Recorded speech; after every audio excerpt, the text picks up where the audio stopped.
Vrei să vezi și pula mea care e problema de a stai aici, de a face atâta poze? Ce te rog eu? Dar lasă-ne în pace, că nu vreau să mai...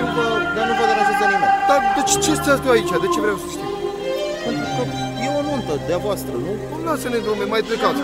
Lăsați-ne în pace, vrem și noi să stăm, Dar nu să vă nu ne deranjează. știe lumea. Vă deranjează ceva? Da, cum să nu? Noi. Da. Și voi nu-i deranjați pe oamenii ăștia cu muzică.